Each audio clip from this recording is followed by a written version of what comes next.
Alam mo ba kung bakit may mga taong hindi mo naman kilala pero hindi mo maiwasang mapatingin? At bakit ikaw kahit mabait at matalino minsan hindi napapansin? Dito papasok ang konsepto ng magnetic aura, isang tahimik pero makapangyarihang puwersa na pinag-aralan ng mga dakilang pilosopo at ng tinatawag na dark psychology ng tao. Kung gusto mong tumayo sa gitna ng ingay ng mundo, kung gusto mong maramdaman na ikaw ay malakas, malinaw, at hindi madaling baliwalain, kailangan mong maintindihan ang mga susunod na katotohanang masakit pero magpapalaya sa'yo. The painful truth about human perception. Sa mundo natin ngayon, hindi sapat na mabait ka, matalino ka o masipag ka. Ito ang unang masakit na katotohanan na hindi sinasabi ng karamihan sa mata ng tao. Hindi lahat ay pantay-pantay. May mga taong hindi mo kilala pero kapag pumasok sa isang kwarto ramdam na ramdam mo. At may mga tao namang kahit anong gawin parang invisible. Bakit ganun?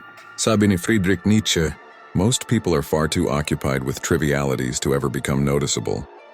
Matindi pero totoo. Karamihan ng tao ay nalulunod sa ingay, takot at paggaya sa iba. At dahil pare-pareho sila, wala nang tumatagos, wala nang tumatatak. Sa psychological studies, may tinatawag na selective attention. Ang utak ng tao ay kusang naghahanap lang ng mga bagay na kakaiba, malinaw at may bigat. Kung ordinaryo ang kilos mo, ordinaryo ka rin sa tingin nila. Kung walang direksyon ang identity mo, hindi ka nila mababasa at hindi ka nila mapapansin. The tribe versus the individual. Sabi pa ni Nietzsche, the individual must fight to avoid being crushed by the tribe. Dito nagsisimula ang unang batas ng magnetic aura. 1. Clarity is magnetic. Kapag malinaw sa iyo kung sino ka, ano ang paniniwala mo, ano ang ayaw mo, ano ang pinoprotektahan mo, at ano ang pinaninindigan mo, nagiging anchor ka sa paningin ng mga tao. Pero kapag hinayaan mong dikta ng iba ang identity mo, kapag inuna mo ang magugustuhan kaya nila ako, kaysa ito ba talaga ako, unti-unti kang nagiging wala. People do not follow or notice the unsure. Subconsciously, ang utak ng tao ay na-attract sa certainty, hindi sa pagkukunwari. Identity is a signal. Sa dark psychology, tinatawag itong signal strength. The stronger your identity, the stronger your signal. The weaker your identity, the more invisible you become. Ito ang dahilan kung bakit may taong simpleng manamit pero ramdam mong may bigat. May taong makulay ang damit pero parang umaapaw sa insecurity. Hindi ito tungkol sa itsura, hindi ito tungkol sa pera, at hindi ito tungkol sa yabang. Ito ay tungkol sa energy na dala mo. At ang energy na yan, nagsisimula sa clarity. The painful reality. People judge instantly. Sa Pilipinas man o saan mang kultura, may universal truth. People judge you in less than 1 second. Hindi mo sila masisisi, normal na takbo ito ng utak. Ayon sa behavioral psychology, ang brain ay gumagamit ng thin slicing automatic. Mabilis at madalas tama na pag-judge basis sa posture, boses, kumpiyansa, direksyon ng tingin, at presence. Hindi nila alam kung anong meron ka, pero nararamdaman nila. At kung ang dala mo ay kalituhan, insecurity, o fear, yun ang i-assume nilang totoo. Pero kung ang dala mo ay linaw, calmness, at direction, ramdam nila ang lakas mo. Why clarity beats talent. Ito ang matinding truth na hindi mo maririnig sa school. Hindi ang pinakamagaling ang nananalo, kundi ang pinakamalinaw. Clarity creates direction. Direction creates confidence. Confidence creates presence. Presence creates attraction. And attraction is what people call magnetic aura. Emotional control is power. Kung may isang bagay sa tao na pinakamadaling mabasa, pinakamadaling gamitin laban sa kanya, at pinakamadaling magtulak sa kanya na gumawa ng maling desisyon, ito ay ang emosyon. At ito ang dahilan kung bakit ang mga malalakas na tao, yung mga may humahawak na aura, ay hindi palaging pinakamatalino, hindi rin pinakamagaling magsalita. Sila ang pinakamarunong magpigil at mag-regulate ng emosyon. You feel what you feel, but you don't need to act on it. Sabi ng pilosopong si Arthur Schopenhauer, a man can do what he wills but he cannot will what he wills. Ibig sabihin, hindi mo mapipili kung ano ang biglang sisipa sa puso mo. Galit, takot, selos, frustration, insecurity. Natural yan. Pero ang tunay na kapangyarihan ay hindi yung wala kang nararamdaman, kundi yung marami kang nararamdaman. Pero kaya mong hindi magpadala. Grace under pressure, stillness and chaos, calm and conflict. Ito ang signature ng mga taong may magnetic aura. Why emotional control attracts respect? Sa dark psychology may tinatawag na affect contagion. Ibig sabihin ang emosyon mo, nahahawa ang emosyon ng nasa paligid mo. Kapag ikaw ay kalmado, tumatahimik ang kwarto, bumabagal ang tensyon, lumilinaw ang sitwasyon, nagiging grounded ang mga tao. Kapag ikaw ay reactive, lumalakas ang gulo, sumusunod ang iba sa panic mo, nagmimisto lang maliit ang presensya mo, ang utak ng tao ay wired na magtiwala sa taong composed. Kahit hindi nila sinasadya, instinct yan. Because calmness signals competence. And competence signals leadership. Kung gusto mong maging magnetic, kailangan ng energy mo ay hindi pa bago-bago. Hindi magulo, hindi desperado, hindi nagpapaalipin sa mood. Emotional control is not suppression. Marami ang nagkakamali dito. Ang akala nila, ang pagiging kalmado ay pagiging walang pakiramdam. Hindi iyon totoo.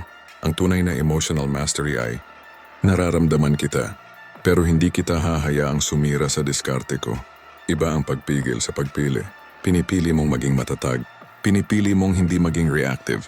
Pinipili mong irespeto ang sarili mo. Dark psychology view, the less reactive you are, the more power you hold. Sa pag-aaral ng human behavior, ang taong mahirap basahin ay taong mahirap galawin. At ang taong mahirap galawin ay taong respeto ang nakukuha, hindi awa. Silence becomes mystery. Composure becomes authority. Ito ang dahilan kung bakit ang mga kalmadong tao ay mukhang mas matalino. Kahit minsan hindi naman sila ang pinakamatalino. Hindi dahil mas marami silang alam, kundi dahil mas kaya nilang i-handle ang tension. At tandaan mo, tension is where leaders rise and followers break. Emotional control, attractive energy. Kung papansinin mo, ang mga taong magnetic ay hindi maingay. Hindi sila mabilis mag-react. Hindi sila madaling mataranta. Hindi sila nagpapakita ng desperasyon. Bakit? Dahil alam nila na kung kontrolado mo ang sarili mo, hindi kailanman ikaw ang mauubusan ng power. Kung hindi ka reactive, hindi nila mababasa kung saan ka mahina. Kung kalmado ang energy mo, nagre-relax ang mga tao sa presensya mo. And people always return to the energy that feels stable. The second law of magnetic aura. 2. Master your emotions, and the world will adjust to your energy. Hindi mo kailangang kontrolin ang ibang tao. Hindi mo kailangang baguhin ang mundo. Ang kailangan mo lang kontrolin ay ang sarili mo. At kapag kaya mo yun, doon magsisimulang bumigat ang presensya mo. Confidence through scarcity. Sa mundong puno ng ingay, puno ng pagpapakitang gilas, puno ng pansinin mo naman ako. Iisa ang hindi nauubusan ng halaga, ang taong hindi madaling makuha. Ito ang konsepto ng scarcity. At kahit ayaw mo, kahit tutol ka, psychologically tao ay mas uma-appreciate sa bagay na mahirap ma-access. Why scarcity creates attraction? Sabi ni Niccolo Machiavelli, men desire most what they cannot easily obtain. Masakit pero totoo. Kung lagi kang available, kung lagi kang bumibigay, kung lagi kang naghahabol, hindi nila tinitingnan ang effort mo bilang halaga, nakikita nila ito bilang kawalan mo ng self-worth. Sa dark psychology, tinatawag itong perceived value. Hindi mahalaga kung gaano ka kabait o kagaling, mas mahalaga kung paano ka nakikita. At kung ang tingin nila sa iyo ay madaling kunin, bababa ang tingin nila sa halaga mo. Scarcity is not about playing hard to get. Ito ang malaking pagkakamali ng karamihan. Ang akala nila, magpapakipot ako para tumaas ang value ko. Magpapahirap ako para hanapin nila ako. Hindi ito game. Hindi ito pag-a-attitude. At lalong hindi ito pagiging paasa. Scarcity is built on real value. Hindi ka nagiging rare dahil nagtago ka. Nagiging rare ka dahil may ginagawa kang mahalaga. Nag-i-improve ka, may goals ka, may boundaries ka, may priority kang sarili mo, may mission ka. People chase those who chase growth. Hindi yung naghahabol sa tao. Why over-availability destroys respect? Kapag palagi kang nandyan para sa lahat, kahit pagod ka, kahit wala ka ng oras, kahit hindi ka na respeto, subconscious message niyan ay ito. Wala kasing ibang gustong kumuha sa akin. At kapag yan ang nabasa ng tao, bumababa ang tingin nila sa'yo kahit hindi nila sabihin.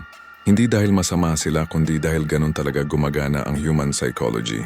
Ayon sa behavioral science, yung brain ay naa-attract sa scarcity, exclusivity, boundaries, self-direction, at umilag sa neediness, clinginess, desperation, lack of purpose, the energy of someone who values their time. Kapag may disiplina ka sa oras mo, kapag may ginagawa ka para sa sarili mo, kapag hindi ka laging naka-online sa buhay ng ibang tao, nagiging mysterious ka. Nagiging valuable ka. Nagiging dignified ka. Hindi dahil pinipilit mo, pero dahil may ipinapakita kang self-respect. Tandaan, people treat you based on how you treat yourself. Kung papayag ka maging second option, yun na rin ang tingin nila sa'yo. Scarcity built on purpose na magnetic aura. Ang tunay na rare person ay hindi silent dahil nagpapakipot silent sila dahil busy sila sa pag-build ng sarili. Ang presence nila ay hindi strong dahil nagpapasikat sila. Strong sila dahil may inner world silang malalim. At ito ang pinakamahalaga. Confidence comes from having something to protect your time, your identity, your mission. Hindi mo kailangang maging mayaman. Hindi mo kailangang maging sikat. Ang kailangan mo lang ay direction. A man or woman on a mission is always 10x more attractive. The third law of magnetic aura. 3. Become valuable, then become selective. That's how you become rare. Ang taong may direction ay hindi naghahabol. At ang taong hindi naghahabol, siya ang hinahabol ng lahat. Silence as a weapon. Sa panahon ngayon, kung sino ang pinakamalakas magsalita, siya raw ang tama. Kung sino ang pinakamaingay sa social media, siya raw ang confident. Pero sa tunay na mundo at lalo na sa mundo ng dark, psychology ang tunay na makapangyarihan ay hindi ang maingay, kundi ang may tahimik na presensya. Silence is not weakness, it is strategy. Sabi ni Friedrich Nietzsche, he who cannot remain silent cannot control himself. Malalim ang ibig sabihin nito. Ang taong hindi mapakali kapag walang sinasabi, ang taong kailangan laging may opinyon, ang taong kailangan laging magpaliwanag, ay taong puno ng takot.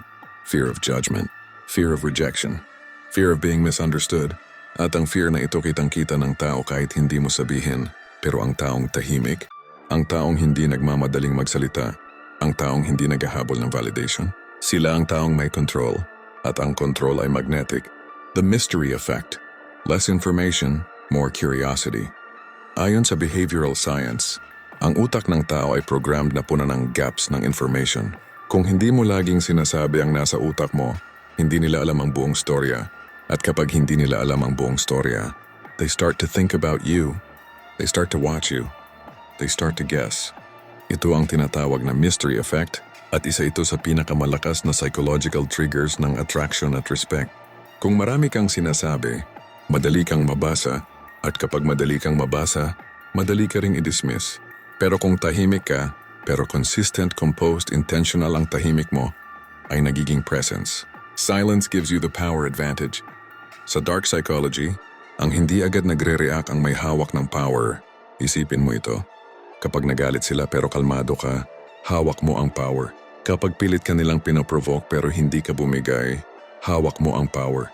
Kapag sinubukan ka nilang kontrolin, pero hindi mo ipinakita ang nararamdaman mo, hawak mo ang power. Hindi dahil insensitive ka, hindi dahil wala kang pake, kundi dahil hindi mo ibinibigay ang emotional leverage sa kanila. Your silence forces others to adjust. Your silence creates space. Your silence creates weight. Not all silence is power, only the intentional one. Hindi lahat ng tahimik ay malakas. Ang iba tahimik dahil takot, ang iba tahimik dahil insecure. Ang iba tahimik dahil walang sariling paninindigan. Pero ang intentional silence, yan ang weapon. Yan ang tipo ng katahimikan na may dignity, may self-restraint, may awareness, may composure, may posture. Ito ang katahimikan na hindi nangangailangan ng validation. Ito ang katahimikan na hindi nag-e-explain para makaiwas sa judgment. Ito ang katahimikan na nagsasabing, kilala ko ang sarili ko. Hindi ko kailangan i-prove sa'yo. At yan ang pinakamagnetic na form ng confidence. Silence paired with action, dominance. Ang katahimikan na walang gawa ay pagiging passive.